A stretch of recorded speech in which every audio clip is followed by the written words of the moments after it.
Assalamualaikum warahmatullahi wabarakatuh. Selamat malam pemirsa, apa kabar Anda malam hari ini? Seperti biasa, saya Cica Anissa dan juga Agita Malika menemani istirahat malam hari Anda di Apa Kabar Indonesia.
Kita ke informasi yang pertama, akibat intensitas hujan tinggi semalam pemirsa, kemudian menyebabkan sejumlah wilayah terendam banjir, tapi kemudian kita simak informasi yang pertama berikut ini.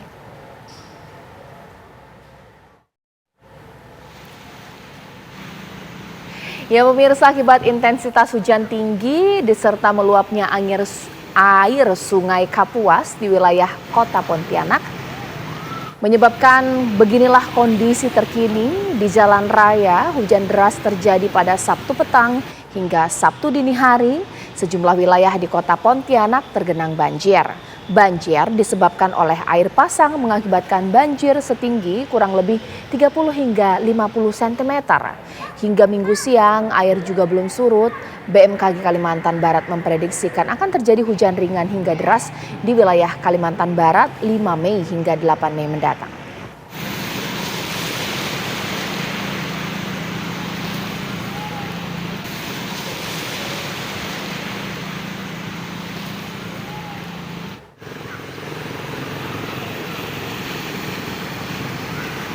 Pemirsa, polisi telah menetapkan seorang mahasiswa tingkat 2 Sekolah Tinggi Ilmu Pelayaran STIP sebagai tersangka tunggal kasus penganiayaan yang mengakibatkan kematian mahasiswa tingkat 1 Putu Satria Ananta Restika. Ya, akibat perbuatannya tersangka terancam hukuman 15 tahun penjara.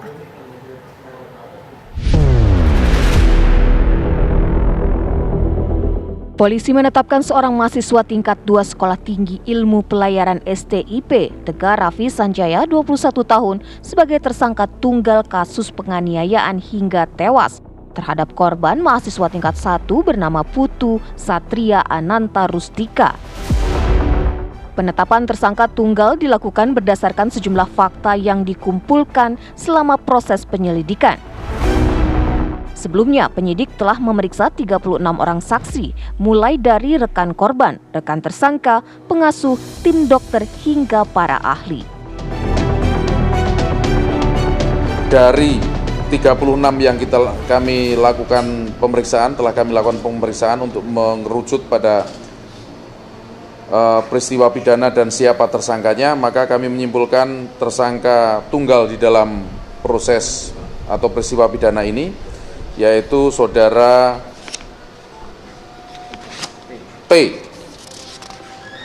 TRS, ya, saudara TRS, salah satu taruna STIP Cilincing tingkat 2.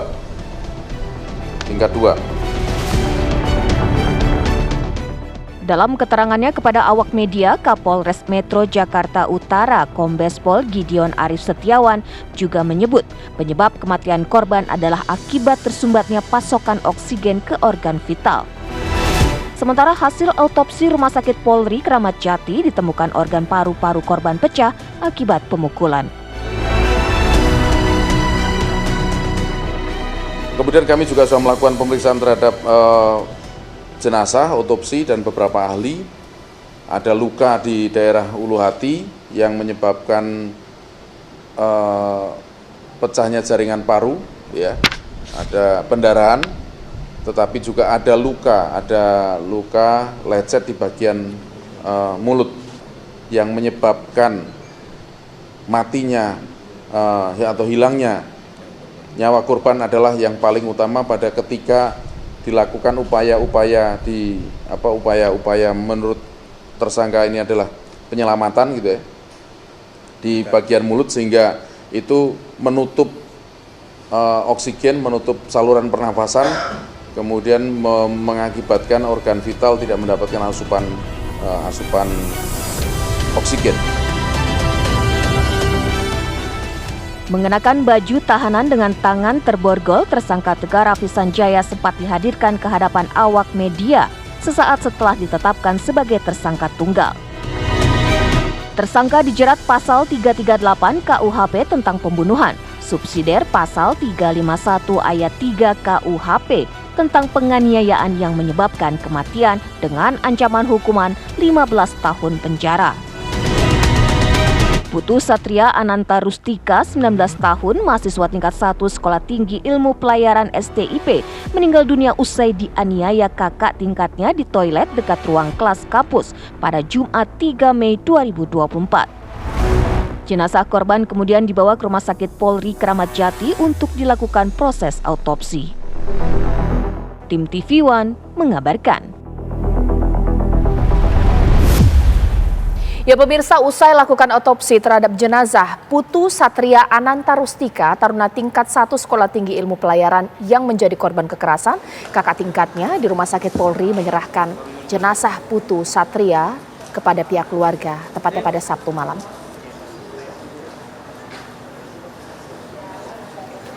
Ya, jenazah Putu Satria Ananta Rustika diserahkan ke pihak keluarga sekitar pukul 19 WIB. Proses penyerahan jenazah Putu Satria ke pihak keluarga pada Sabtu malam turut dihadiri rekan sekampus almarhum dan diiringi isak tangis dari sejumlah kerabat yang hadir. Otopsi terhadap jenazah Putu Satria dilaksanakan di Rumah Sakit Polri Kramat Jati sekitar pukul 9 pagi hingga 12 siang pada hari Sabtu kemarin.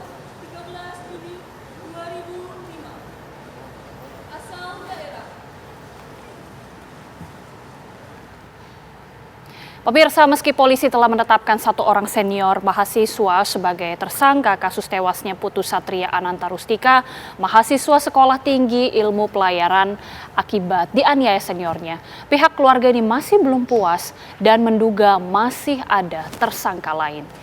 Di mana karangan bunga tanda turut berduka cita terus berdatangan ke rumah orang tua Putu Satria Ananta di Banjar Bandung, Desa Gunaksa, Kecamatan Dawan, Kabupaten Klungkung, Bali pada Minggu siang. Jenazah korban telah disemayamkan sementara di ruang jenazah RSUD Klungkung. Ibu korban, Nengah Rusmini, ini masih tak menyangka putra sulungnya meninggal begitu cepat. Meski pihak kepolisian telah menetapkan TRS, salah satu senior, sebagai tersangka, keluarga korban masih tak puas dan menduga ada tersangka lain yang terlibat dalam kasus tewasnya korban.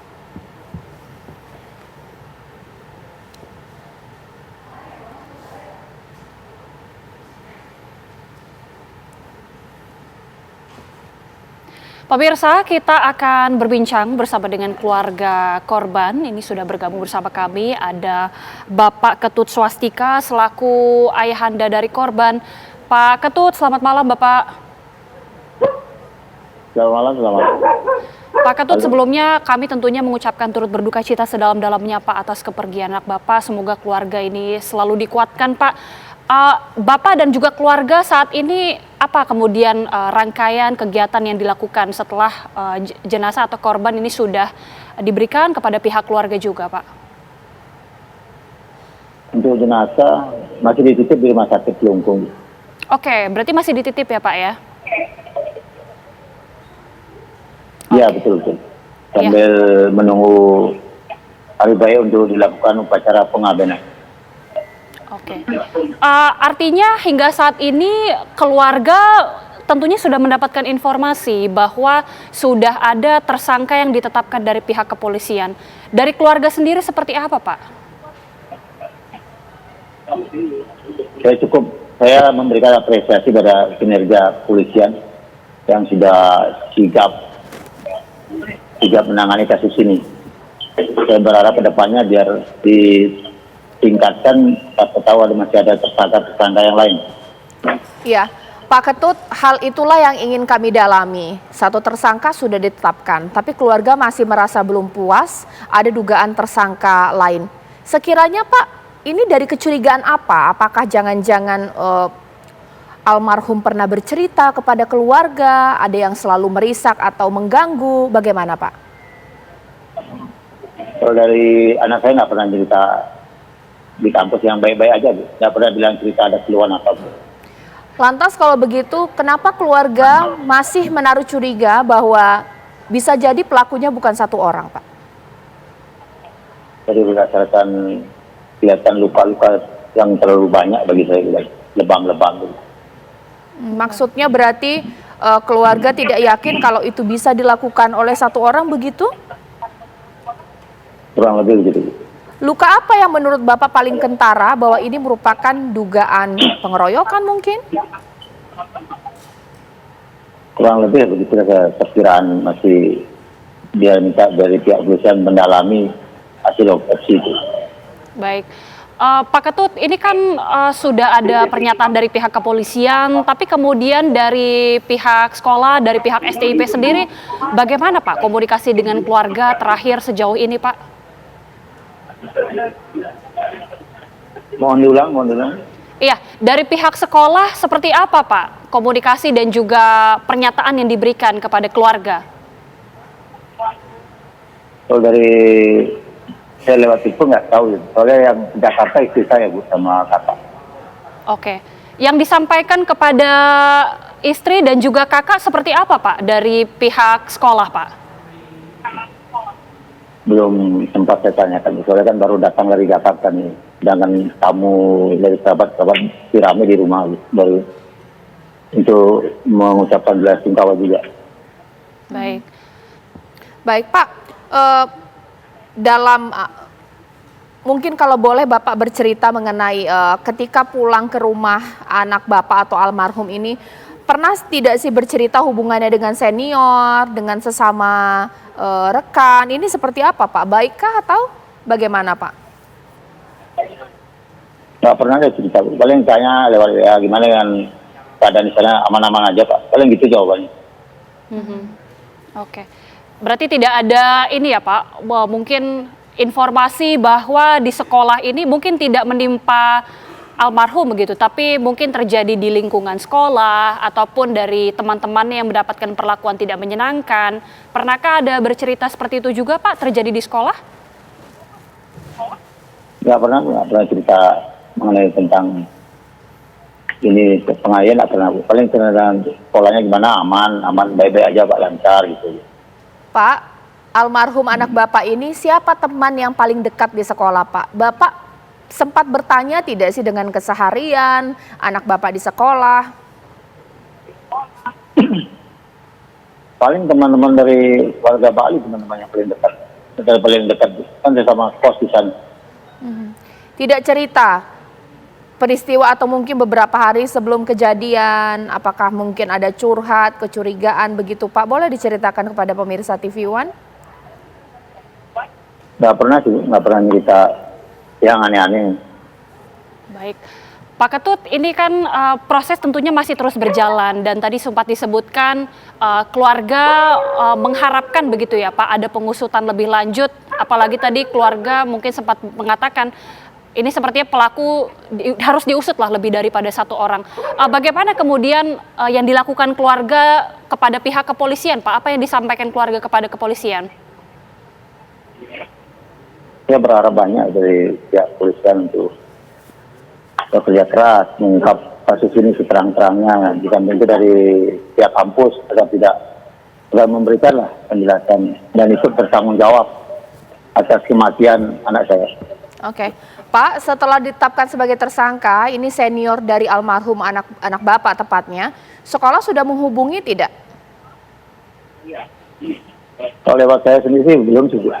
Paling nggak tahu lewat istri saya kan, apa nomor istri saya yang tercatat di kampus itu. Bapak ada rencana ingin menghubungi pihak sekolah karena pasti kalau sudah ditetapkan tersangka ini pasti sudah memberikan keterangan kronologis juga kepada sekolah ya. Ini bagaimana Pak? Bapak mau bertanya detail itu tidak kepada sekolah? Ada rencana tidak Pak? kurang tahu, saya masih sibuk lah ngurusin jenazah anak saya biar bisa diupacarai. Oke. Pak Ketut, apakah mungkin dari selain berkomunikasi kepada istri, kemudian keluarga yang di Jakarta ya Pak, apakah ada juga Pak perwakilan dari sekolah yang datang begitu ke Bali Pak untuk selain mengantarkan jenazah atau maksudnya bertanya atau datang kepada keluarga, apakah sudah ada Pak yang datang ke Bali dari pihak sekolah? Sudah Bu, tadi siang ada sambil yang mengantarkan jenazah, sempat mampir ke rumah Bu. Oke, apa yang kemudian disampaikan Pak dari pihak sekolah sendiri? Dari yang saya tahu menanyakan tentang masalah proses pemakaman anak saya, pemakaman dengan akan dilakukan katanya secara penghormatan terakhir dari pihak kampus. Penghormatan terakhir dari pihak kampus. Adakah penjelasan Pak mengenai insiden yang terjadi yang menimpa almarhum Pak? Dari penjelasan dari pihak sekolah? Yang saya dengar sih anaknya ini sudah dikeluarkan dari sekolah. Baik. Biar memudahkan proses penyidikan. Baik, Pak, terakhir Pak, apa yang bisa Bapak sampaikan kepada pemirsa TV One ya Pak ya, mengingat kasus ini sudah menjadi perhatian publik dan seluruh masyarakat Indonesia ini begitu bersimpati Pak, silakan Pak. Saya harap ini kejadian ini cukup terakhir bagi anak saya jadi korban. Harapan ke depannya biar kejadian ini tidak terulang lagi. Baik. Dibenahilah sistem di kampus-kampus pendidikan biar nggak ada korban lagi. Baik, terima kasih Pak Ketut Swastika. Sekali lagi kami mengucapkan turut berduka cita. Semoga keluarga ini ditabahkan dan amal ibadahnya diterima oleh Tuhan. Terima kasih Pak Ketut Swastika. Sekarang kita beralih ke informasi selanjutnya pemirsa, di mana Presiden Joko Widodo bersepeda di Jalan Jenderal Sudirman Tamrin, Jakarta Pusat dalam Car Free Day Minggu pagi. Presiden Jokowi keluar dari Istana Merdeka pukul 6.40 WIB dan langsung mengayuh sepedanya menyusuri Jalan Sudirman Tamrin hingga ke Bundaran Hotel Indonesia. Sepanjang perjalanan banyak warga yang meramaikan Car Free Day dan juga menyapa Presiden. Di Bundaran HI, Jokowi sempat berhenti dan juga menyapa masyarakat. Momen ini dimanfaatkan warga untuk berfoto bersama dengan Presiden Jokowi. Warga menyatakan senang karena bertemu dengan Presiden Joko Widodo.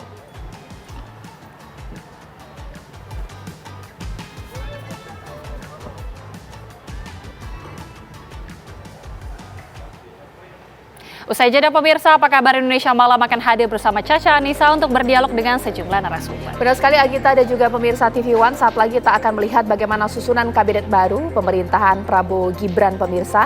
Apakah kemudian benar akan ada penambahan posisi menteri dan wakil menteri baru dari 34 menjadi 40 atau 41 mungkin? Jawabannya sesaat lagi.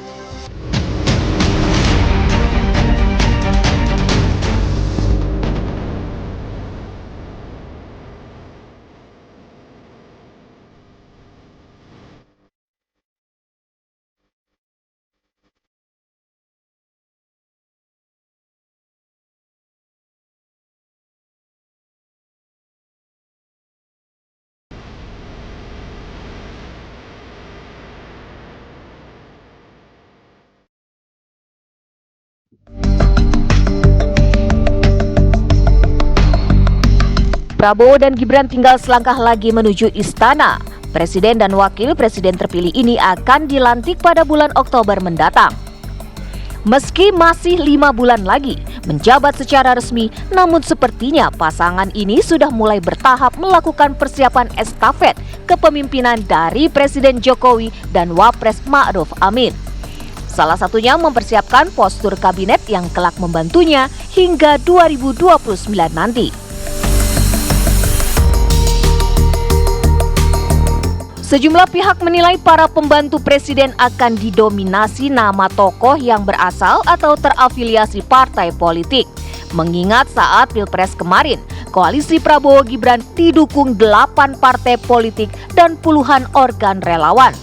Ditambah Nasdem, PKB, dan P3 yang sudah mengirimkan sinyal mendukung usai safari politik Prabowo pasca putusan MK. Belum lagi jika kemudian PDIP dan PKS bersedia masuk koalisi.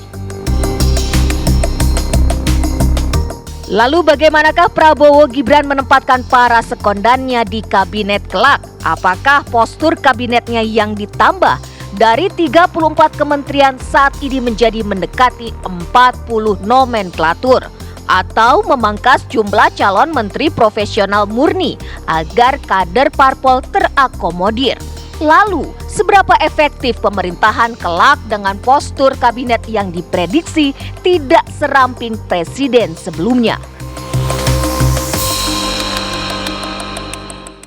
Kabinet Gemoy idaman Prabowo dan pasti merupakan kabinet yang akan dibentuk oleh pemerintahan Prabowo Gibran. Pemirsa, mungkin jawabannya bisa akan kita dapatkan usai pelantikan Oktober. Tapi masih terlalu panjang pemirsa. Apa yang terjadi sampai dengan malam hari ini? Menarik juga untuk kita bahas karena sudah mulai ada selentingan bahkan analisis bahwa kabinet ini akan terbentuk.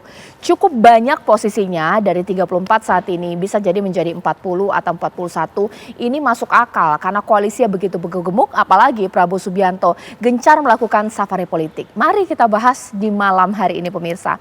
Di studio TV One sudah hadir Mas Agung di sini sebagai pengamat politik kita. Selamat malam, assalamualaikum Mas Agung. Waalaikumsalam Mbak Caca. Ya. Sekarang kita akan juga menyapa dua narasumber saya, elit politik kita yang sudah tergabung lewat sambungan Zoom, mulai dari Mas Habibur Rahman dari Gerindra, Mas Yandri Susanto dari PAN. Selamat malam, assalamualaikum. Waalaikumsalam. Assalamualaikum Mbak Caca. Selamat semua. Sambil kita menunggu Mas Ahmad Badlowi dari P3, sekarang saya mau tanya dulu kepada Bang Habib. Bang Habib, analisis saat ini di media itu kan memang karena gemuknya koalisi, banyaknya partai politik yang mendukung Pak Prabowo Gibran, ini membuat bahwa nantinya kabinet ini akan gemuk. Jika ada analisis dari 34 bertambah posisi ini menjadi 40 atau 41. Ini bagaimana nih? Di-spill bolehlah kepada pemirsa TV One. Ya, kalau soal postur kabinet ya, terlepas dari analisa bahwa atau spekulasi bahwa Pak Prabowo akan menambah karena adanya kekuatan-kekuatan baru yang berkumpul di kabinetnya.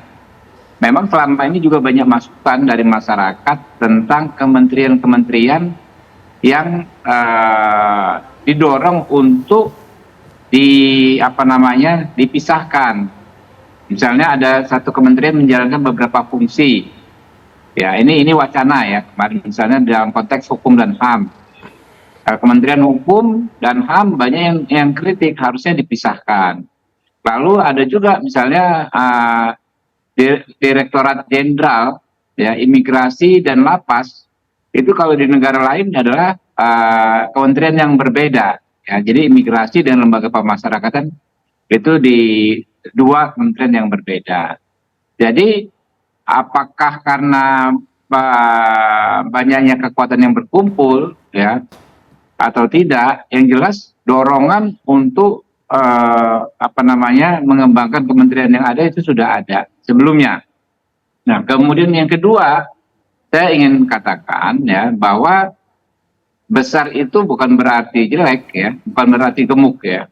Banyak itu bukan berarti gemuk. Banyak itu artinya justru besar dan kuat. Ya. Karena wajar, karena tantangan sekarang dan ke depan pasti lebih kompleks. Wajar kalau postur kabinetnya lebih besar. Ya. Bahasa istilahnya yang saya katakan lebih tepat adalah lebih besar, bukan lebih gemuk. Kalau gemuk itu kan dalam konteks tubuh manusia konotasinya negatif. Tapi dalam konteks negara, dalam konteks postur kabinet menurut saya nggak ada masalah sepanjang memang kualitasnya maksimal. Ya. Ya. Lalu ada beberapa hal yang menurut saya akan menjadi pola penyusunan kabinetnya Pak Prabowo. Ini saya simpulkan dari pidato-pidato Pak Prabowo baik internal maupun eksternal ataupun diskusi-diskusi saya dengan Pak Prabowo ya. Saya menghadiri diskusi yang ada Pak Prabowo beberapa belas tahun belakangan. Yang pertama, tidak ada pembedaan atau dikotomi antara profesional dengan orang dari kader partai politik. Tidak akan ada dikotomi itu menurut saya. Kenapa? Karena memang Pak Prabowo sadar betul banyak sekali kan orang kader-kader partai politik yang profesional, ya baik disiplin ilmunya maupun rekam jejak kerjanya.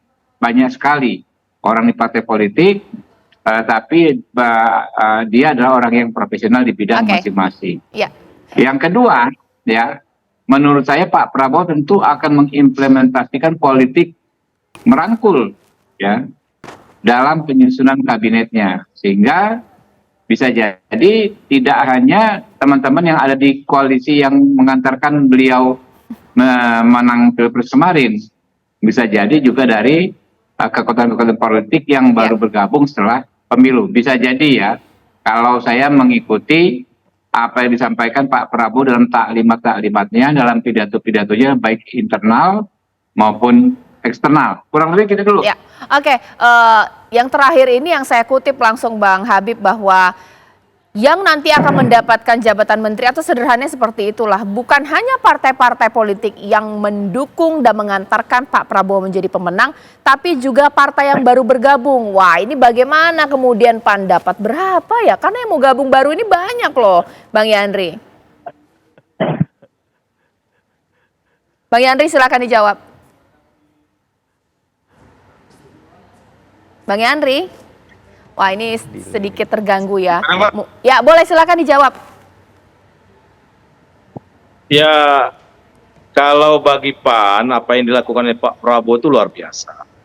Mungkin itulah rakyat menjawab tanggal 14 Februari itu menjatuhkan pilihan kepada Pak Prabowo dan Mas Gibran. Karena Pak Prabowo ini kan politiknya politik santun, politik beradab, politik pemersatu.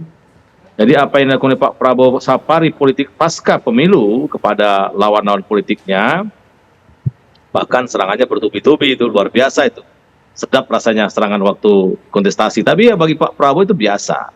Dan itulah makanya PAN 3 kali mendukung Pak Prabowo, karena kami meyakini Pak Prabowo sudah teruji dalam hal-hal seperti ini.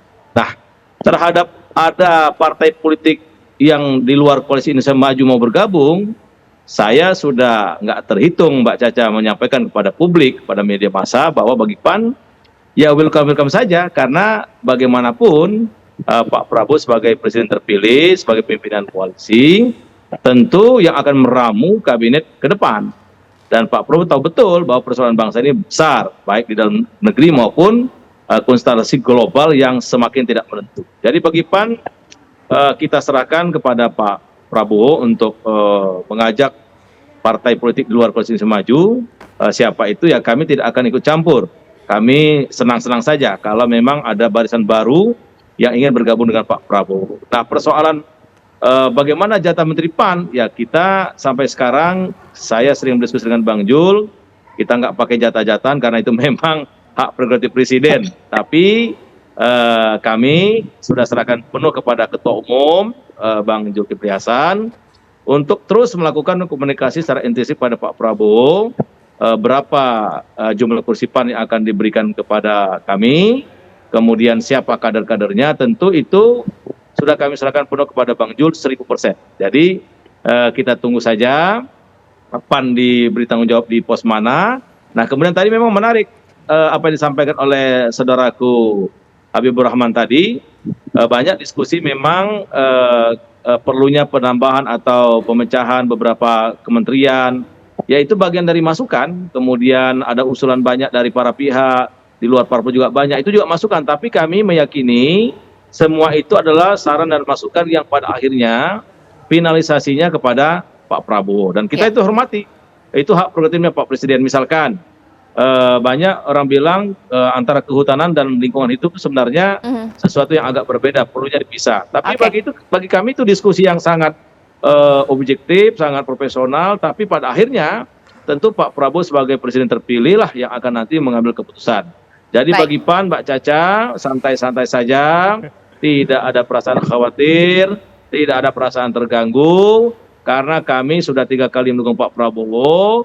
Sangat senang, syukur alhamdulillah kali ini menang, dan kami meyakini Pak Jokowi dan lainnya semua mensupport atau mendukung Pak Prabowo itu memang bangsa hari ini ditakdirkan atau diperlukan dipimpin oleh seorang Pak Prabowo. Jadi yakinlah apa yang dilakukan oleh Pak Prabowo itu demi bangsa dan negara, demi merah putih, Nah, oleh karena itu kami sebagai pengusung utama Koalisi Indonesia Maju sedikit pun tidak resah, tidak khawatir, dan kami justru mengapresiasi langkah-langkah taktis strategis yang dilakukan oleh Pak Prabowo pasca pemilu, di mana safari politiknya luar biasa. Oke. Jadi gitu Pak Caca. Baik, ditahan dulu Bang Yandri. Sekarang saya ke Mas Agung. Mas Agung, judul saya kan Kabinet Gemoy Idaman dari Pak Prabowo. Apa yang dikatakan oleh Bang Habib ini menjadi solusi tidak sih? Koalisinya banyak yang mau dimasukkan juga. Memisahkan satu kementerian menjadi dua kementerian. Karena memang dikatakan ini secara tugas memang harusnya dikerjakan dua kementerian. Ini sebenarnya solutif atau alasan dicari-cari sih?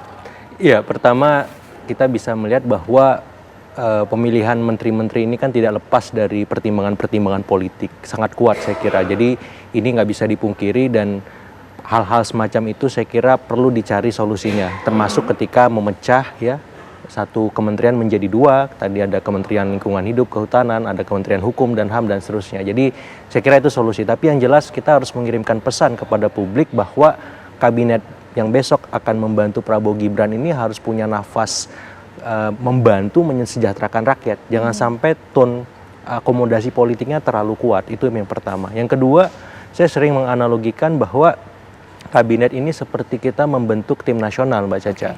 Jadi ada pemain yang memang sudah natural dia menjadi pemain tim nasional, ada juga pemain yang dinaturalisasi. Dan teman-teman yang baru masuk dalam kabinet Prabowo Gibran nanti seperti PKB, kemudian Nasdem dan lain-lain, ini pemain naturalisasi nih, dan butuh waktu untuk menormalisasi ataupun memastikan bahwa visi mereka sama dengan visi pemerintahan Prabowo Gibran terpilih, seperti itu. Nah, saya kira nanti perdebatannya akan menarik. Kenapa kemudian apakah memang teman-teman ini dan tanda petik layak dapat jatah yang lebih atau memang secukupnya saja sehingga tidak mengganggu pemain yang sudah lama bermain dalam Koalisi Indonesia Maju misalnya. Karena ini bisa membuat disharmoni sendiri kalau memang ada perlakuan yang kurang pas. Yang berikutnya lagi yang perlu dipertimbangkan adalah ini bisa menjadi masukan juga buat Prabowo Gibran bahwa ketika menyusun kabinet nanti jangan sampai nafas teknokratisnya hilang seperti itu. Nafas bagaimana sistem yang merit sebagaimana sudah dilakoni oleh Pak Jokowi di periode pertama dengan melibatkan KPK, PPATK dan seterusnya itu jangan sampai hilang di sini. Jangan sampai juga arahan itu tidak terlalu tampak seperti itu. Ini menarik apa yang dikatakan oleh Mas Agung. Nanti sesaat lagi saya akan berbincang dengan pemain baru. Ada Mas Ahmad Badlowi dari P3. Nanti juga ditanggapi oleh Bang Habibur Rahman. Jangan sampai pemain baru ini dapat jabatan menteri yang strategis atau dapat lebih banyak dari pemain baru, pemain lama maksudnya, sehingga mengganggu harmonisasi kabinet pemerintahan berikutnya. Usai jeda berikut. Akan minta dulu apa? Kabinet itu adalah 100% hak prerogatif presiden. Kalau usul-usul boleh, tapi itu hak penuh presiden terpilih. Jadi kalau minta saran dari Bu Mega gitu? Kalau minta saran kan nggak apa-apa kalau minta saran. Tapi kalau nggak dimintai saran, ikut-ikutan nimbrung lah itu yang nggak boleh. Ya. Pak Jokowi saja tidak bisa intervensi kabinet Prabowo Gibran, apalagi yang baru bergabung atau pemain baru. Seperti itu ya, pemain baru rasa lama. Itu yang akan saya tanyakan kepada narasumber saya yang sudah bergabung bersama saya di sini, Mas Ahmad Badlowi. Mas Owi, selamat malam. Assalamualaikum Mas Owi. Waalaikumsalam, Caca, Pak Yandri. Mas Owi, tadi di sini Bang Yandri kan sudah mengatakan, kita saja yang 3 kali mendukung Pak Prabowo pun ikhlas mau dikasih menteri berapa. Nah, sebagai pemain baru sebenarnya ada harapan tidak mau dapat berapa sih, 5 apa jangan-jangan ya? Mas Owi boleh silakan. Ya, terima kasih. Terima kasih tadi sudah diidentifikasi sebagai pemain baru. Ya, sebagai identifikasi ya, meskipun belum resmi menjadi pemain baru. Tergantung Pak Habib sama Pak Yandri itu mau diakui sebagai pemain baru atau tidak. Tentu begini, terkait dengan kabinet, itu semua sesuai konstitusi merupakan hak prerogatif dari presiden terpilih, yakni Pak Prabowo dan Pak Gibran. Nah, adapun terkait dengan jumlah kementerian itu kan sudah diatur di Undang-Undang Kementerian Negara, yakni maksimal 34 kementerian. Selama undang-undangnya tidak diubah, maka jumlah maksimal kementerian itu 34. Nah, Kalaupun kemudian biasanya yang terjadi dalam beberapa kali pemerintahan itu memang jumlah menterinya itu tidak lebih dari 34. Tapi jabatan-jabatan yang lain setingkat menteri itu kalau diakumulasi memang lebih dari 34. Tapi sekali lagi memang presiden itu diberi kewenangan oleh konstitusi untuk membentuk lembaga-lembaga yang setingkat dengan kementerian. Itu satu hal terkait dengan konstitusi. Kalau memang mau disaklekan harus bernama Kementerian Negara, ya harus diubah dulu Undang-Undang Kementerian Negara yang mengatur membatasi jumlah kementerian itu maksimal 34 kementerian. Kalau kemarin ada usulan dari Asosiasi Hukum Tata Negara, ya silahkan saja. Teman-teman kan sudah melakukan pengkajian. Kira-kira mana kementerian-kementerian yang dianggap perlu dimekarkan. Sekali lagi, kalau soal usulan, siapapun boleh mengusulkan, tetapi hak prerogatifnya itu ada di presiden.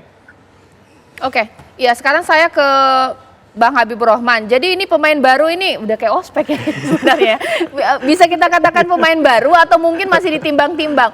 Dan juga Bang Habib, sebenarnya kan di sini Mas Agung mengatakan, apa sih yang menjadi tolak ukur dalam menentukan siapa dapat berapa? Jangan sampai kemudian yang dorong sejak awal dapatnya tidak terlalu besar atau mungkin kurang dari yang diharapkan, sementara pemain baru yang dianggap belum masuk ke dalam visi dan misi dan Pak Prabowo malah dapat kursi. Bagaimana Bang Habib?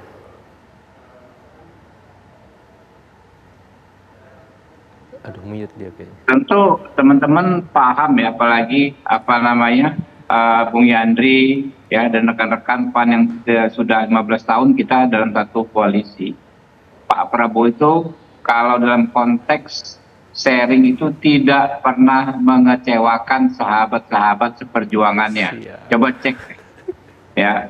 Misalnya 2014 ketika kita waktu itu menguasai semua AKD di DPR. Saya ingat banget saat itu Pak Muzani sebetulnya berkenan jadi ketua MPR RI, ya, dan pantas juga karena Pak Golkar ya partai terbesar di koalisi sudah dapat ketua DPR.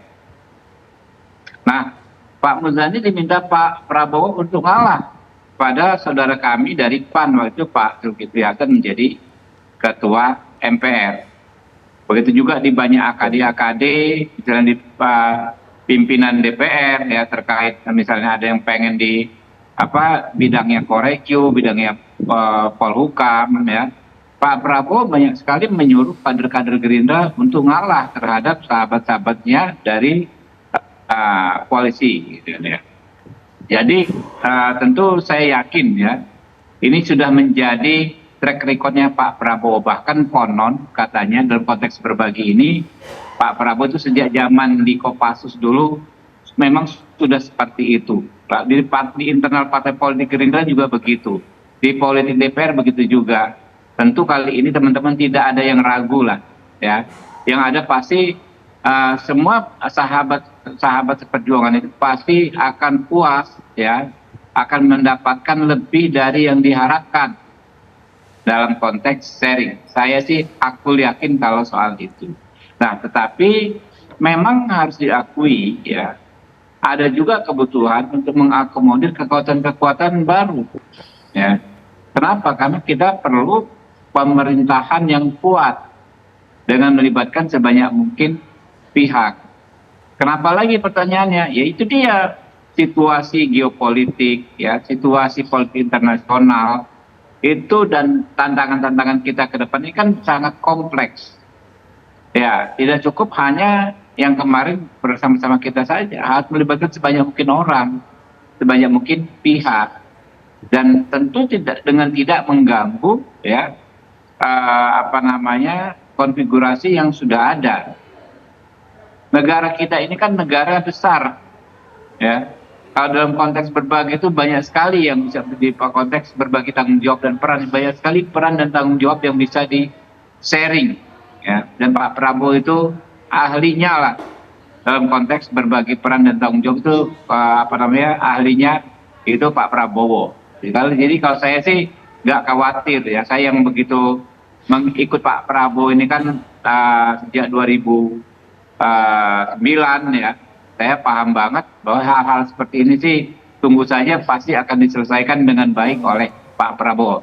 Yang lama tidak akan kecewa, yang baru pun akan gembira. Kurang lebih begitu. Oke, sekarang saya ke Mas Agung. Bisa tidak sih partai-partai koalisi yang mengantarkan Pak Prabowo Gibran ini menjadi pemenang percaya dengan omongan bahwa kita tidak akan melupakan kawan, kita pasti adil, kita pasti akan membuat keluarga ini menjadi harmonis, atau mungkin ya di balik-baliknya atau di belakang-belakangnya ada bersungut-sungut juga maunya sih menteri yang itu jabatannya. Bagaimana Mas Agung? Iya, pertama Pak Prabowo memang sudah teruji ya ketika dia masuk dalam kabinetnya Pak Jokowi di periode kedua. Saya kira nafas rekonsiliasi waktu itu sangat kuat dan itu yang ingin dibawa Pak Prabowo di kabinetnya sekarang. Sehingga pembagian jatah yang tadi ditegaskan oleh Bang Habib bahwa ini akan menggembirakan semua, menghangatkan koalisi Indonesia Maju Plus karena ada anggota baru, akan bisa teruji dan terbukti. Tapi yang jelas begini, ini kan nggak gampang, karena memang bukan hanya partai koalisi yang harus diakomodasi, tapi juga ada arahan misalkan bagaimana Presiden Jokowi nanti memberikan orangnya, kemudian ada arahan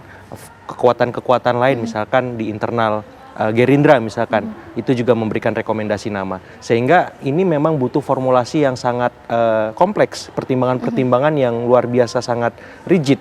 Karena kalau tidak, ini bisa menimbulkan disharmoni yang cukup kompleks juga di internal koalisi Indonesia Maju. Sehingga arahannya memang Pak Prabowo harus melibatkan semacam tim khusus, Mbak Caca. Tim yang memang ditunjuk agar siapapun nanti yang direkomendasikan oleh orang-orang ataupun menteri dari partai ataupun dari non-partai memang dipilih berdasarkan merit system ya. Saya tetap berharap itu dilakukan. Kenapa? Karena ini pesan yang diharapkan oleh publik bahwa kabinetnya Pak Prabowo Gibran ini memang punya nafas untuk menjadikan Indonesia lebih baik, lebih maju. Dan tim ini saya kira urgent untuk dihadirkan agar apa? Agar siapapun namanya, seberapa banyak pun kuantitas menteri yang akan ditampilkan, apakah 34, apakah 40, itu bisa membuat orang-orangnya bisa bekerja dengan maksimal dengan Pak Prabowo seperti itu. Saya tuh penasaran dengan Bang Yandri tadi mengatakan kita ikhlas, itu hak prerogatif dari Pak Prabowo dalam menentukan PAN dapat berapa, tapi komunikasi tetap harus dijaga. Apa jangan-jangan partai-partai yang mengantarkan menjadi pemenang ini juga minta, ya kamu minta segini untuk jabatan kementerian ini, bagaimana Bang Yandri? Jadi gini, apa yang dikatakan sahabat baik saya Habibur Rahman tadi, betul itu. Tahun 2014, PAN itu pemenang kelima. Harusnya Bang Mujani itu ketua MPR. Tapi di musyawarah mufakat di hotel dekat MPR itu, saya ikut itu. Ya udah kata Pak Prabowo, Pak Jul aja. Nah, termasuk AKD tadi, yang beberapa jatah atau haknya Gerindra malah dikasihkan dengan koalisi merah putih waktu itu.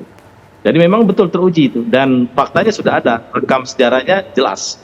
Jadi kami meyakini Pak Prabowo ini orang sangat komit, kemudian tidak mengecewakan komitmen, dan waktu tanggal 20 Maret Mbak Caca, ketika KPU mengumumkan hasil pemilu sebelum digugat ke MK, Pak Prabowo itu menyampaikan bahwa yang pertama dikunjungi itu PAN. Maka tanggal 21 Maret PAN melaksanakan buka bersama di kantor DPP PAN. Pak Prabowo hadir.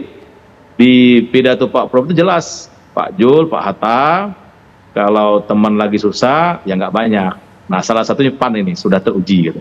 Jadi kalau PAN nanti minta X lebih dari X, ya jangan kaget Pak Hatta dan Pak Jul. Tapi bagi kami itu sesuatu yang luar biasa, dan kami tetap menghormati bahwa penyusunan kabinet itu murni hak prerogatif Pak Presiden terpilih itu Pak Prabowo. Nah, persoalan tadi seberapa menteri di mana, kami meyakini komitmen Pak Prabowo itu tidak pernah akan berubah, walaupun kami mengapresiasi tadi yang dilakukan oleh Pak Prabowo safari politik atau mengajak kawan-kawan baru. Dan jangan lupa juga tadi Mbak Caca, saya juga nggak setuju kalau dikotomi antara parpol non parpol, seolah-olah yang parpol itu nggak profesional ya, yang dulu parpol profesional. Saya kira itu kurang bagus untuk bangsa kita, bahwa ada orang-orang yang dulu parpol diakomodir ya boleh, tapi jangan juga seolah-olah orang parpol nggak profesional. Jadi kurang pas itu. Dan sekali lagi kami sedikit pun tidak khawatir. Ini bukan basa-basi, bukan. Ya, komunikasi Bang Jul dengan Pak Prabowo itu Masya Allah luar biasa dekatnya, luar biasa intensifnya, dan pertemuannya baik yang dipublish maupun tidak dipublish, waduh sudah sangat sering, dan saya sering mengikuti atau diajak oleh Bang Jul untuk langsung dengan ketemu Pak Prabowo. Banyak diskusi yang antara PAN dan Gerindra itu chemistry-nya sangat nyambung, dan Pak Prabowo dengan Bang Jul itu sahabat lama, jadi kami meyakini komunikasi ini tetap akan terjamin dengan baik, kemudian terkondisikan dengan baik, sehingga nanti penyusunan kabinet itu saya meyakini tidak akan terjadi guncangan apapun, karena Pak Prabowo ini orang lihai, orang mantap, orang luar biasa pengalaman jam terbangnya, maka dia tahu bagaimana menyusun kabinet itu yang pas buat bangsa dan negara. Saya bilang tadi, di tengah persoalan banyak di dalam negeri, lebih-lebih di isu global yang luar biasa, semakin tidak menentu. Jadi kita serahkan aja kepada Pak Prabowo. Bagi PAN, sekalipun sedikit pun tidak khawatir dan tidak merasa akan terganggu kalau ada istilah Bang Agung tadi kan pemain baru, tapi saya bilang ini kan kalau Mas Awin kan sahabat lama, ya. Silakan saja, bagi kami welcome saja. Kalau ada yang baru diajak, justru kami bersyukur. Karena sekali lagi bangsa yang besar ini perlu kebersamaan, perlu kita bersatu padu. Istilah saya itu bersatu saja belum tentu kuat, apalagi kita ini tercerai-berai. Nah, itu penting bagi prinsip perjuangan 5 tahun ke depan. Bang Yandri, makasih loh memberikan masukan saya untuk nanti yang akan kita bahas di segmen berikutnya. Betul sekali saat ini Prabowo Gibran sedang diberondong harapan masyarakat merealisasikan janji-janji politiknya, swasembada pangan, ketahanan energi, bahkan juga ada lumbung pangan. Ini yang membuat bisa jadi Prabowo Subianto akan membentuk kabinet Zaken yang isinya adalah orang-orang ahli. Jangan-jangan partai pendukung yang tidak bisa kasih ahli dikurangi jatahnya melirik ke pemain baru, mungkinkah sesaat lagi? Saya ke Bang Habib. Bang Habib, kita tahu bahwa banyak sekali janji-janji politik Pak Prabowo yang harus direalisasikan, bahkan di 100 hari itu yang dikejar. Ini yang membuat bahwa kalau tidak diisi oleh menteri-menteri yang bisa melaksanakan janji-janji tersebut, wah ini bisa berabe juga untuk pemerintahan berikutnya. Apakah ini mengindikasikan Pak Prabowo nanti akan lebih memilih memasukkan orang yang ahli dibandingkan politisi, meskipun itu dari partai yang pengusung atau yang baru masuk? Bagaimana Bang Habib? Ya, ini saya yang nggak habis pikir dengan cara berpikir yang mendikotomikan antara orang ahli dengan orang dari partai politik. Emang kami di partai politik ini nggak ada yang ahli. Habibur Rahman itu kan ahli hukum, gitu kan? Ya, Pak Yusril Iza Mahendra ketua umum partai politik ahli hukum. Bung Yandri ahli ekonomi syariah, gitu kan? Apa gitu loh? Kok didikotomikan? Makanya kalau cara pandangnya, ya. Masih tahun 50-an yang ada dulu dikenal istilah Zaken kabinet, ya tentu kita akan salah langkah. Jadi tentu ya banyak ya kader-kader partai politik yang sangat ahli di bidangnya, ya jadi nggak akan rumit lah bagi Pak Prabowo merumuskan kabinetnya, ya di masing-masing partai politik itu, Mbak. Partai politik itu udah kayak pemerintahan kan, masing-masing ada kayak semacam menterinya. Coba deh cek di PAN, ada ahli keuangan, ada nggak di PAN? Pasti ada, banyak malah ya. PAN itu kan kebanyakan orang-orang ekonom gitu kan. Ada nggak ahli pertanian? Ada, karena ada departemen pertanian di DPP PAN. Ada ahli apa? Pertambangan, ada juga gitu loh. Ahli pangan banyak banget gitu. Ahli kesehatan ada lagi gitu. Nah itu semua lengkap gitu loh. Jadi nggak akan ada masalah dan kita nggak perlu pertentangkan terus lah. Walaupun mungkin saja ada orang yang tidak berlatar belakang partai politik masuk ke dalam kabinet, tidak diharamkan juga gitu. Ya ditahan dulu Bang Habib. Sekarang saya akan ke rekan saya Kurnia Amal yang sekarang mau tanya-tanya kepada masyarakat. Apa pendapat masyarakat mengenai pembentukan kabinet dari Prabowo Gibran? Amal, silakan dengan laporannya. Baik, selamat malam Caca Anissa dan juga pemirsa TV One. Betul sekali, Presiden terpilih Prabowo Subianto dan Wakil Presiden terpilih Prabowo Gibran Raka Buming Raka ini memang saat ini masih melakukan desain dari pembentukan struktur kabinet di masa pemerintahannya.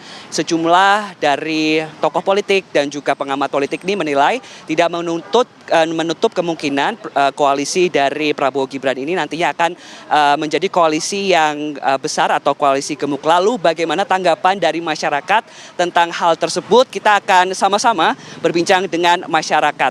Iya, selamat malam Mas. Malam. Selamat malam Mbak. Ini dengan Mbak siapa dan Mas siapa? Amanda. Dan Mas siapa? Saya Fadil. Ke Mbak Amanda dulu. Mbak Amanda, ini kan Presiden terpilih ini sudah diumumkan oleh KPU dan akan dibentuk kabinet baru. Nah, diprediksi ini nanti akan terbentuk kabinet yang gendut atau besar. Tanggapannya seperti apa Mbak? Oke, kalau dari pendapat saya pribadi untuk kementerian saat ini sih dirasa sudah cukup efektif ya. Dan saya rasa job desk-nya juga sudah menyangkut job desk yang krusial untuk negara gitu ya. Jadi bisa dimaksimalkan saja untuk kementerian yang saat ini ada, agar anggarannya juga bisa dimaksimalkan sih di masing-masing kementerian gitu sih. Gitu sih Mas pendapat saya. Kalau dari pendapat Mas sendiri bagaimana Mas Fadil melihatnya untuk ini? Kalau misalnya pendapat pribadi saya sih gemuknya gemuknya komponen kementerian saat ini adalah suatu wujud negarawan dari seorang presiden terpilih ya, karena dia bisa mengayomi partai-partai pengusungnya dan bisa merangkul di mana aspirasi-aspirasi dari oposisinya gitu. Selagi kementerian tersebut memiliki job desk yang rigid dan jelas, menurut saya makin banyak kementerian atau semakin rigid job desk kementerian tersebut itu semakin mudah dipertanggungjawabkan. Gitu sih Mas. Setuju gak kalau misalkan nanti ada penambahan dari kementerian di kabinet Prabowo Gibran ini? Kalau menurut saya cukup setuju ya, karena balik lagi semakin terperinci dari kementerian tersebut, berarti job desk-nya kan semakin jelas ya. Untuk itu pertanggungjawaban terhadap kita masyarakat sendiri kan semakin jelas gitu. Kalau dari Mbaknya sendiri bagaimana melihatnya? Oke, kalau pandangan aku sendiri sih sebenarnya setuju-setuju aja Mas, asal dibikin transparan, jadi juga masyarakat juga bisa melihat bagaimana kinerjanya dari masing-masing kementerian gitu sih. Mas, kalau dilihat dari kementerian di masa era Jokowi sekarang ini sudah cukupkah atau perlu ada penambahan? Melihatnya seperti apa? Kalau misalnya dari janji-janji politiknya Prabowo Gibran saat terpilih kemarin ya, menurut saya perlu ada penambahan kementerian-kementerian ya, karena beberapa janji beliau itu butuh perhatian khusus mungkin ya. Seperti apa Mas? Mungkin seperti makan siang gratis, karena kan makan siang gratis itu kan kita untuk cukup cakupan nasional itu mungkin complicated kan, sangat complicated, karena untuk itu kita membutuhkan cukup banyak vendor catering, terus distributor dan lain sebagainya gitu. Mbak, ini sedikit saja terkait tadi Mbaknya setuju kan tentang efisiensi dengan bertambahnya kementerian, tentunya akan ada anggaran yang dikeluarkan dan SDM yang diperlukan. Dilihat dari efisiensinya seperti apa Mbak? Oke, kalau dari pendapat saya pribadi, kalau sebenarnya setuju aja, tapi kementerian saat ini di Indonesia menurut saya ya, saat ini untuk periodenya Bapak Jokowi itu sudah dirasa cukup sih, dan juga job desk-nya juga sudah mencakup beberapa job desk yang krusial gitu ya. Jadi saya rasa untuk anggaran saat ini itu bisa diefektifkan aja di kementerian-kementerian yang saat ini sudah ada aja gitu ya. Jadi dikembangkan saja kementeriannya. Gitu sih Mas. Sedikit Mas, harapannya untuk Prabowo Gibran yang akan memimpin Indonesia ke depan, terutama untuk membuat kabinet Indonesia yang tentunya ingin semakin lebih maju. Harapan saya sih lebih ke bagaimana mereka menata ketimpangan sosial yang ada ya kan, dan lapangan pekerjaan sih tentunya kan buat kita kaula muda kan, selain yang lulusan dari universitas ataupun sekolah-sekolah kan butuh lapangan pekerjaan gitu. Katanya kan mau Indonesia emas katanya kan. Tuh. Kalau dari Mbaknya sedikit boleh? Oke, boleh. Kalau dari aku pribadi sih harapannya ya semoga Indonesia jadi lebih baik lagi, dan juga di bawah Presiden Wakil Presiden Prabowo Gibran ini bisa menjadi Indonesia yang lebih cerdas lagi nanti ke depannya, dan juga tidak melukai hati masyarakat sih gitu. Jadi bisa menaruh kepercayaan gitu ya. Gitu aja sih Mas, cukup. Baik, terima kasih atas waktunya. Hati-hati di jalan. Ya, pemirsa, itu tadi perbincangan saya dengan masyarakat tentang pembentukan kabinet di masa Prabowo Gibran. Memang hingga saat ini usul dan juga masukan ini masih diterima oleh pihak dari Prabowo Gibran. Untuk sementara demikian laporan saya langsung dari wilayah Sudirman, Jakarta. Kembali ke Anda di studio, Caca. Ya, terima kasih. Kurnia Amal mengabarkan langsung dari kawasan Sudirman. Ini pada pinter-pinter yang ditanya ya. Itu mungkin boleh ditanggapi bahwa mayoritas masyarakat mungkin ada yang mengatakan tidak terlalu setuju lah dengan penambahan jabatan menteri atau juga membesarkan posisi kementerian dari 34 menjadi 40 atau 41. maksimalisasi saja apa yang ada. Itu artinya bahwa bisa jadi jabatan bukan dari elit politisi atau juga para ahli mungkin. Tapi saya dibantah tadi sama Abang Habib.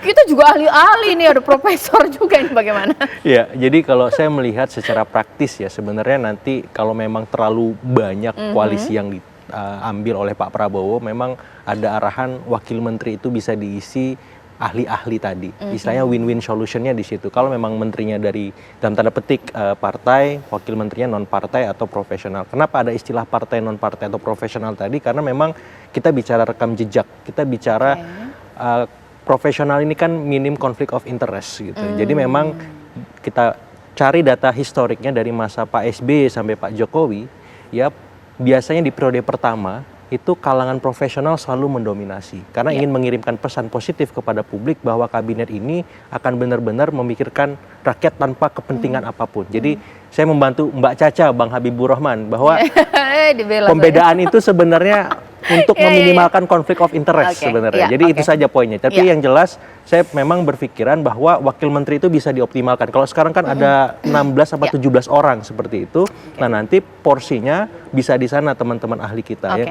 Yang kedua juga yang bisa jadi menarik, kalau dulu di zaman Pak SBY ada UKP 4 misalkan, kemudian di zaman Pak Jokowi ada KSP. Nah, harapannya di zaman Pak Prabowo ini ada semacam unit khusus yang mengevaluasi kinerja menteri secara konsisten. Katakanlah 100 hari, 1 tahun, 2 tahun dan seterusnya, sehingga menteri-menteri ini memang harus siap diganti kalau memang nggak mencapai target-target prestisius yang sudah ditetapkan Pak Prabowo misalkan. Ya, langsung saya tanyakan kepada Mas Owi. Mas Owi, P3 siapin nama siapa ini untuk diusulkan jikalau memang bergabung ya ke koalisi Prabowo Gibran? Kalaulah nanti kasih nama ahli yang bisa membuat kita jadi tidak impor lagi energi, oh, bisa dapet ini P3, Mas Owi. Masih di mute Mas Owi? Saya termasuk orang yang tidak setuju dengan adanya pendikotomian antara menteri parpol dan profesional. Seolah-olah kalau parpol itu tidak profesional. Padahal kita udah tahu semua di partai politik itu banyak kalangan profesional. Contoh, di partai yang ada di DPR itu ada 11 komisi, ada 11 bidang, itu pakarnya semua ada di situ. Tidak hanya teoritik, tapi juga praktis di lapangan mereka sangat paham. Nah, kalau terkait dengan nama, ya kita kan belum bisa menyebut ya, apalagi secara etika kita kan belum juga menjadi bagian secara resmi dari koalisinya Pak Prabowo Gibran. Tentu sebagai partai politik, kalau diajak untuk berkoalisi bareng-bareng di pemerintahan, tentu sebuah kehormatan bagaimana membangun bangsa ini bersama-sama. Karena prinsip P3 itu diantaranya adalah amar ma'ruf nahi mungkar. Untuk bisa mengimplementasikan amar ma'ruf nahi mungkar, ya memang harus berada di lingkaran kekuasaan, yakni pegang kebijakan. Tapi sekali lagi terkait dengan kabinet dan jatah kabinet, entah siapa yang diusulkan, yang diminta, semuanya hak prerogatif dari presiden yang akan dilantik pada 20 Oktober yang akan datang. Ya, nanti saat lagi ini mohon maaf terpotong ya Mas Yandri ya. Mas Yandri harus menjawab kira-kira ini nama-nama yang dipersiapkan untuk diusulkan kepada Prabowo Gibran ini seperti apa. Apakah memang ya tetaplah politisi yang kita akan ajukan atau mungkin ahli tapi yang didorong oleh Partai PAN sesaat lagi. Pastinya tidak ada elit partai yang suka dengan dikotomi ahli atau tidak ahli. Sekarang saya mau tanya kepada Bang Yandri. Bang Yandri, kalau begitu dari PAN menyodorkan nama komposisinya ini seperti apa? Apakah semuanya adalah politisi PAN atau jangan-jangan ada ahli yang diselipkan? Karena sempat ada yang mengatakan bahwa Pak Prabowo butuh ahli-ahli untuk mewujudkan visi dan misinya. Ya, kalau nama-nama dari PAN sudah disiapkan Mbak Caca, nama-nama sudah ada di kantongnya Bang Jul, dan saya tidak berhak menyampaikan nama-nama itu. Dan insya Allah nama-nama yang disampaikan Bang Jul kepada Pak Prabowo, orang-orang yang sudah uji ya pengalaman yang luar biasa, profesional. Jadi sekali lagi jangan dikira orang partai politik tidak profesional. Apalagi masalah jam terbang, orang partai politik sudah bahkan melebihi orang-orang non parpol. Jadi PAN sudah menyiapkan nama. Nah, persoalan nanti di pos mana berapa kader PAN yang diambil atau diminta oleh Pak Prabowo, Intinya kami siap lahir batin.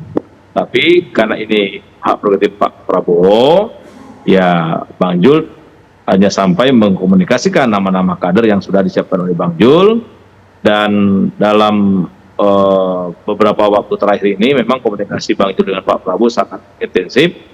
Salah satunya ya pastilah membahas tentang bagaimana pemerintahan ke depan, termasuk persoalan komposisi kabinet dan bagaimana kader-kader depan diakomodir di pos mana. Nah, itu yang saya belum tahu berapa pos diberikan kepada PAN, pos menteri mana, siapa. Tunggu saja Mbak Caca, masih lama kan, 20 Oktober baru pelantikan, tapi yakinlah menuju 20 Oktober itu masih banyak waktu kita untuk melakukan kerja-kerja politik, diskusi-diskusi yang sifatnya sangat membangun, sehingga nanti akan lahir kabinet Pak Prabowo. Itu memang kabinet yang bisa menjawab tadi kata Mbak Caca, janji-janji Pak Prabowo, diantaranya suasana pangan, makan gratis, kemudian mengentaskan kemiskinan dan lain sebagainya. Dan PAN sekali lagi siap mengirimkan kader-kader terbaiknya. Siapa namanya, berapa jumlahnya, sudah kami serahkan kepada Bang Jul untuk melakukan komunikasi kepada Pak Prabowo. Termasuk nama Bang Yandri ya berarti ya? Nanti Bang Jul yang nyampaikan secara resmi siapa yang diusulkan. Ketua karir ya. Oke, ditahan dulu Bang Yandri. Sekarang saya mau tanya kepada Bang Habib. Bang Habib, bagaimana kemudian Partai Gerindra dan juga mungkin mewakili Pak Prabowo menjelaskan kepada masyarakat bahwa susunan kabinet gemoy nantinya milik Pak Prabowo dan Gibran ini memang untuk mewujudkan visi dan misi, bukan sekedar transaksional mengakomodir partai-partai pendukung? Ya, kami pikir pasti masyarakat akan paham ya.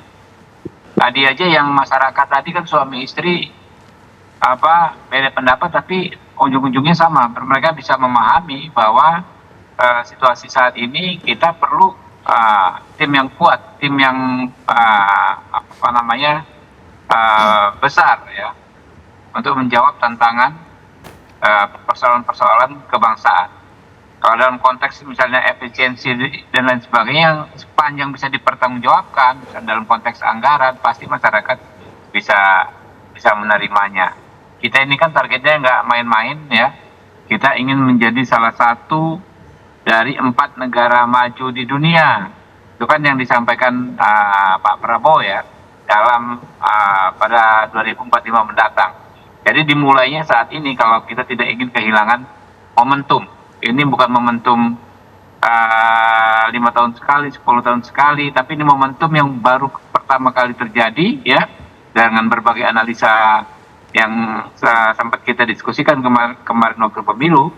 Momentum yang sangat langkah seperti ini kita bisa dengan langkah yang tepat bisa mencapai semua cita-cita kita sebagai bangsa dan negara. Oke, sekarang saya ke Mas Owi. Mas Owi, bagaimana pula mungkin P3 bisa menjelaskan meskipun pendatang baru ketika masuk P3 ini matching ya dengan visi dan misi Prabowo Gibran, karena dulu ini berseberangan pastinya, ini bagaimana? Ya, berseberangannya kan Pilpres kemarin, tapi kan kita sama-sama di koalisi Indonesia Maju. Hari ini masih di kabinetnya Pak Jokowi Kiai Ma'ruf Amin. Dan kalau dengan Gerindra 2014 kita bersama-sama juga dengan PAN di situ. Terus di 2019 sempat berbeda di Pilpres, tapi di kabinet bersama-sama. Di parlemen pun juga bersama-sama. Artinya apa?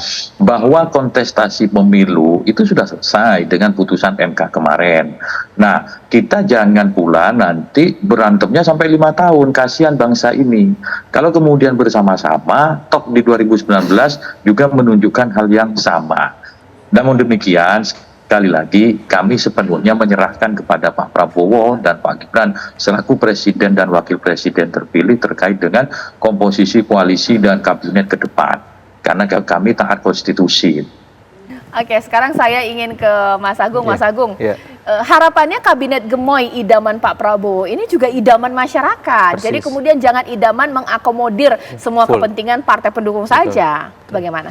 Iya, kalau tadi Bang Habib sempat menyinggung kita ingin menjadi negara maju urutan keempat, saya ngambil benchmark di beberapa negara seperti Amerika, Jepang, Korea dan seterusnya itu kementerian tuh maksimal 15 saja, Cak. Jadi nggak lebih dari itu. Tapi kan kita harus move nih. Indonesia sudah punya 34 kementerian, kita harus gimana gitu. Jadi kalau saya sih berharap tidak ada penambahan lagi karena ini bisa memberikan kontraksi kepada anggaran belanja kita gitu, akan semakin membengkak.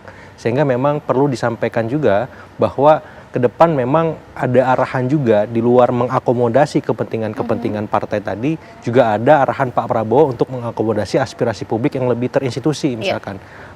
Bagaimana kemudian merangkul supaya program-program mercusuar tadi bisa teruji, misalkan ahli mana diambil, ahli mana dipanggil, dipakai, disewa atau apalah dari luar negeri dan macam, sehingga pesan itu nyampe bahwa oh ini benar-benar ingin membuat Indonesia maju gitu.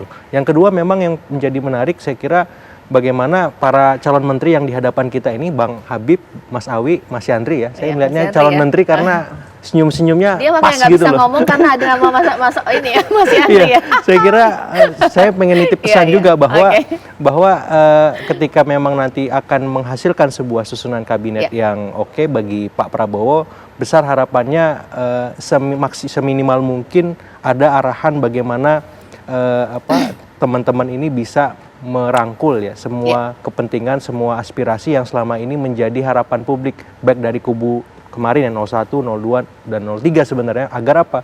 Agar memang semangat rekonsiliasi dibalut dengan profesionalitas. Betul.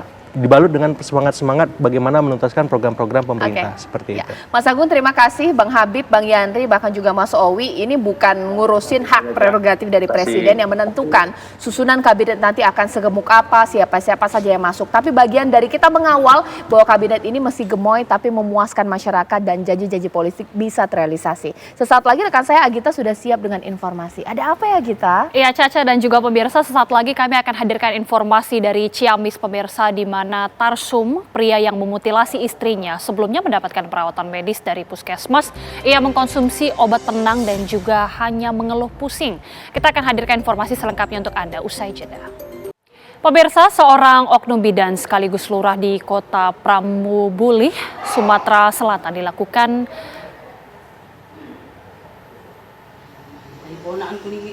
aku tadi pergi acara hari ibu Kak, jadi orang tadi pingsan jalan. Pramubulih, maksud kami, Sumatera Selatan ini diduga melakukan malpraktik yang menyebabkan seorang pasien meninggal dunia. Dugaan malpraktik oknum bidan tersebut belakangan pun viral di media sosial. Inilah potongan video yang menampilkan suasana oknum bidan yang berinisial ZN tengah mengobati seorang pasien dengan keluhan sakit mah. Dalam video tersebut, oknum bidan ZN mencampurkan beberapa cairan ke dalam satu suntikan sebelum akhirnya disuntikan kepada pasien yang sedang berbaring di atas tempat tidur. Namun setelah mendapatkan pengobatan, pasien tersebut bukannya sembuh, malah harus dilarikan ke rumah sakit dan juga divonis mengalami pembengkakan ginjal dan harus menjalani cuci darah hingga akhirnya meninggal dunia.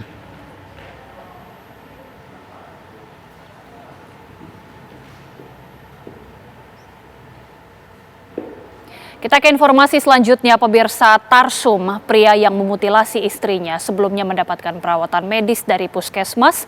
Ia mengkonsumsi obat penenang dan hanya mengeluh pusing. Tarsum, pria yang memutilasi istrinya di desa Cisontrol Rancah, Ciamis, Jawa Barat, sebelumnya dirawat oleh pihak puskesmas Rancah dengan diberikan obat penenang. Menurut pihak keluarga, Tarsum mengalami perubahan perilaku dan juga beberapa kali hendak mengakhiri hidupnya. Pihak keluarga kemudian konsultasi ke puskesmas Rancah dan pihak puskesmas bahkan datang ke rumah dan juga berkomunikasi dengan Tarsum. Kepada petugas medis, Tarsum hanya mengeluhkan pusing. Setelah itu pihak puskesmas tidak lagi menerima kabar mengenai kondisi terakhir Tarsum hingga kemudian terjadi peristiwa mengerikan. Tarsum membunuh dan memutilasi istrinya, Yanti.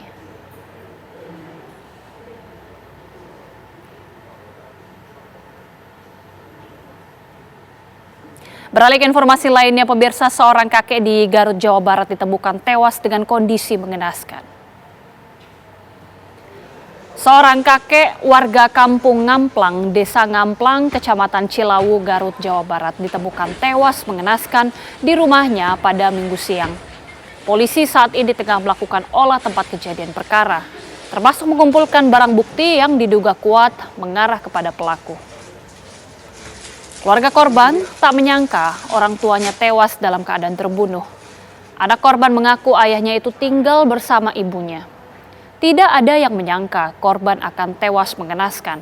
Pasalnya, sudah beberapa tahun ini kondisi korban terbaring sakit di rumahnya.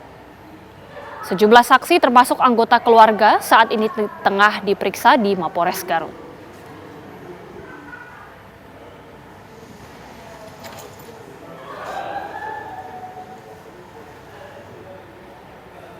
Aldelia, bocah perempuan asal Padang Pariaman yang berumur 11 tahun, divonis gizi buruk setelah mengalami luka bakar serius di sekujur tubuhnya.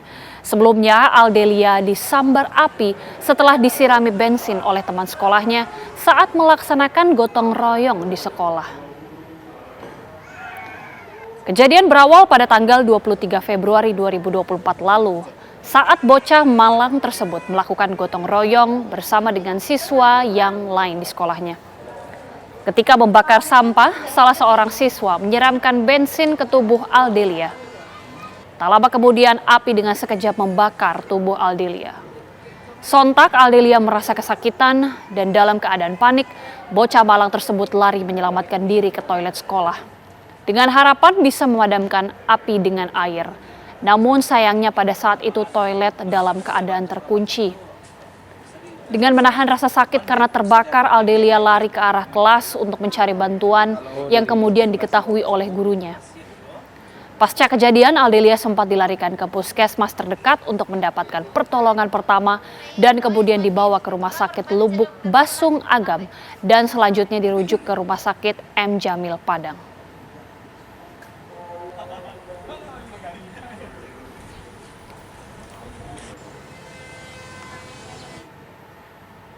Pemirsa, penyaluran bantuan untuk korban bencana banjir dan longsor di Luwu, Sulawesi Selatan dilakukan melalui udara.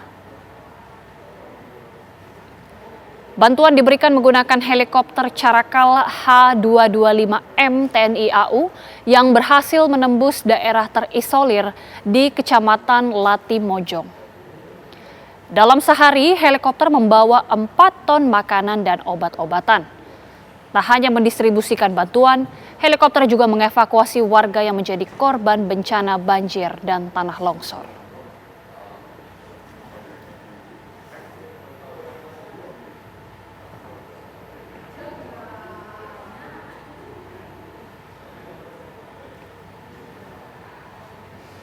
Kita akan mengupdate informasi terkini pemirsa bersama dengan PJ Bupati Luwu. Sudah bergabung bersama kami Bapak Muhammad Soleh. Selamat malam Pak Soleh. Selamat malam Mbak. Bapak, bagaimana kemudian hingga saat ini proses evakuasi yang terus dilakukan untuk para warga yang terdampak Pak? Ya, selamat malam. Perlu saya sampaikan bahwa hari ini adalah hari ketiga pasca terjadinya banjir dan longsor di Kabupaten Luwu. Ini hari kita sudah berhasil mendistribusi barang logistik bahan pangan ke Kecamatan Latimojong yang terisolir sebanyak 12 desa. Ini akibat akses yang terputus adanya longsor dan jembatan yang runtuh. Sehingga mau tidak mau kita harus mendistribusikan barang logistik ini melalui bantuan dari Angkatan Udara, dan lalu, dan tentu kita sampaikan karena ada. Kemudian perlu kami sampaikan bahwa tadi siang setelah 2 hari kita melakukan percobaan, kemarin kita bisa mendarat. Jadinya tadi siang sudah berhasil kita 4 kali mendaratkan ini di Kecamatan Latimojong untuk mendistribusikan kurang lebih 4 ton bahan makanan beras dan obat. Ya, baik. Proses pembagian bantuan ini sudah dilakukan di 12 desa, namun kondisi terkini di sana seperti apa, Pak? Saat ini kita memang belum bisa membuka akses karena terkendala dengan cuaca, masih kendala cuaca buruk tadi. sore juga masih terjadi hujan deras, sehingga kami memang sudah berupaya untuk melakukan pembersihan hutan longsor dengan mengerahkan sejumlah alat berat ke lokasi titik longsor. Namun karena banyaknya titik longsor ini tadi sudah terdata sekitar 12 titik longsor, sehingga kami terus berupaya untuk bisa menormalkan dengan melakukan pembersihan titik longsor ini, dibantu beberapa termasuk dari PR yang dari SPSF. Ini terkonsolidasi. Kami alhamdulillah Bapak Gubernur, Bapak Kapolda hadir bersama kami memantau langsung proses pemulihan situasi terkait dengan banjir dan itu, termasuk melakukan evakuasi terhadap warga yang terdampak. Iya, Pak Saleh, ini sepertinya suara masih belum terlalu terdengar jelas, Pak. Tapi kita akan terus memantau bagaimana proses evakuasi yang dilakukan. Mudah-mudahan semuanya berjalan dengan lancar dan juga pembagian bantuan ataupun distribusi bantuan juga bisa berjalan dengan baik. Terima kasih. Selamat malam, Pak Saleh. Terima kasih, Pak. Sesaat lagi usai jeda pemirsa, kita akan hadirkan juga informasi langsung kebakaran yang terjadi pemirsa pada sore hari tadi. 2 kapal yang terjadi atau berada di Muara Baru. Sesaat lagi akan kami hadirkan informasinya untuk Anda. Pemirsa, kebakaran menimpa terminal aspal curah di Komplek Pelabuhan Tanjung Mas, Kota Semarang pada Minggu pagi dini hari. Api membakar tangki mixer, gudang pencampuran aspal, serta sebuah truk tangki aspal yang sedang terparkir. Sejumlah mobil pemadam kebakaran dari Kota Semarang diterjunkan untuk memadamkan api dan juga menghalau api agar tidak merambat ke bangunan yang lain. Peristiwa kebakaran diduga berasal dari tangki mixer. Besarnya api dengan cepat merambat ke gudang pencampuran aspal dan truk tangki aspal yang sedang terparkir. Meski tidak ada korban jiwa dalam insiden ini, namun kebakaran hebat yang terjadi sempat menimbulkan kepanikan warga di sekitar lokasi.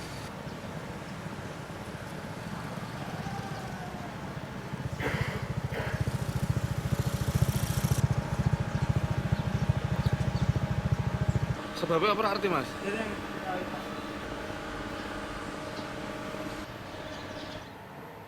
Pemirsa, 2 kapal yang sedang bersandar di Pelabuhan Muara Baru terbakar.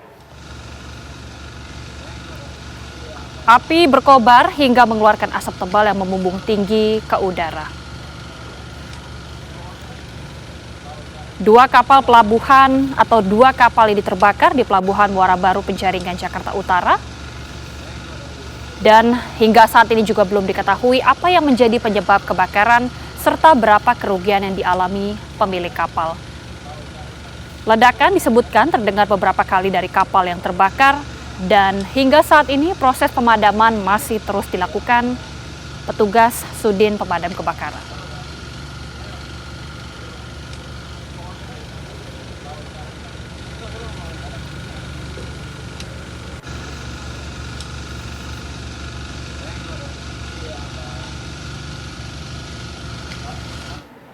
Untuk mengetahui informasi terkini dari kebakaran yang terjadi di Muara Baru, kita akan segera bergabung dengan rekan kami Hilda Ramadanti. Hilda, bagaimana kondisi pemadaman saat ini dan apakah ada korban terluka ataupun tewas?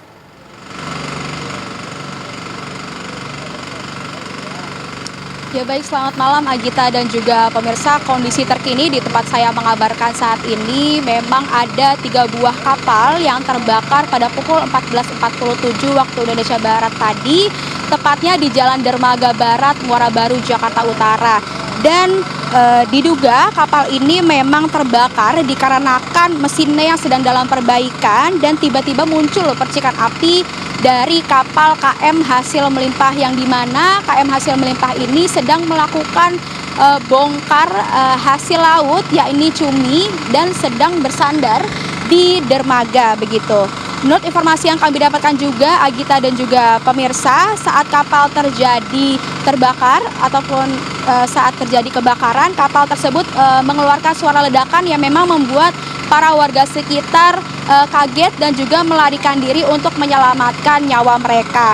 Namun tidak lama kemudian api dari KM Hasil Melimpah ini merambat ke dua kapal lainnya sehingga terjadi kebakaran begitu.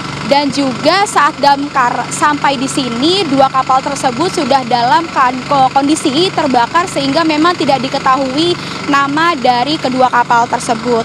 Diduga juga ada 3 korban dari kejadian kebakaran ketiga kapal ini, yaitu korbannya itu adalah 2 anak buah kapal, maksud kami 2 teknisi dan juga 1 anak buah kapal. Namun memang kami masih belum bisa mengonfirmasi ketiga korban tersebut karena memang proses evakuasi akan dilakukan pada pukul 8 pagi waktu Indonesia Barat besok di tempat saya mengabarkan saat ini. Dan menurut informasi yang kami dapatkan juga dari Sudin Pemadam Kebakaran Jakarta Utara, Dede Budi, ya ini menyebutkan bahwa sudah ada 12 unit damkar mencoba memadamkan api dengan jumlah personil 60 personil. Tadi juga pihak dari kepolisian dan juga pihak dari Palang Merah Indonesia sempat berkunjung ke lokasi, namun hingga sampai saat ini kami memang belum bisa mendapatkan informasi dari pihak kepolisian maupun pihak dari Palang Merah Indonesia mengenai kejadian hari ini, dikarenakan memang sepemantauan kami pihak dari kepolisian dan juga PMI sudah tidak berada di lokasi.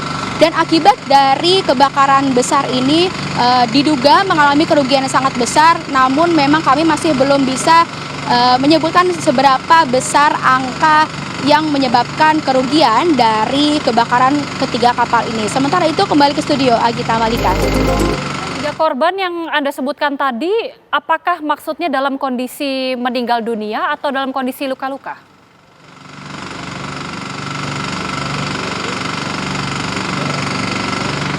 Untuk informan yang tadi kami sampaikan, yaitu Dede Budi merupakan salah seorang pemadam kebakaran yang memang tadi kami sempat bertanya-tanya sebentar mengenai kejadian ataupun kebakaran ketiga kapal ini. Begitu, Agita Malika, kembali ke studio. Kita akan nantikan bagaimana perkembangan selanjutnya. Terima kasih Hilda Ramadanti, informasi langsung dari Muara Baru, Jakarta. Pemirsa, 2 ruko berlantai 4 yang dijadikan mes karyawan restoran di Kebon Jeruk, Jakarta Barat ludes terbakar. Kebakaran diduga disebabkan korsleting listrik. Kobaran api membakar 2 ruko berlantai 4 di kawasan Greenfield Mesionet, Kebon Jeruk, Jakarta Barat pada siang tadi. Petugas pemadam kebakaran yang mengerahkan 65 personil dan 13 unit mobil damkar langsung berupaya memadamkan api. Kondisi ruko terkunci dan api yang berada di lantai teratas membuat pemadaman sulit dilakukan. Sementara dugaan sementara kebakaran disebabkan oleh korsleting listrik. Api pun berhasil dipadamkan 1 jam kemudian dengan sistem pemadaman blokade yang dilakukan tim damkar Jakarta Barat. Tidak ada korban jiwa maupun kerugian akibat tidak ada korban jiwa dalam peristiwa ini, sementara untuk kerugian akibat insiden ini diperkirakan mencapai ratusan juta rupiah.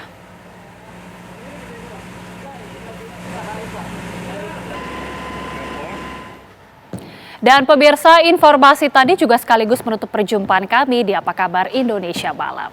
Ya benar sekali Agita, tapi kita harus menutup Apa Kabar Indonesia Malam untuk hari ini. Saya Cecani.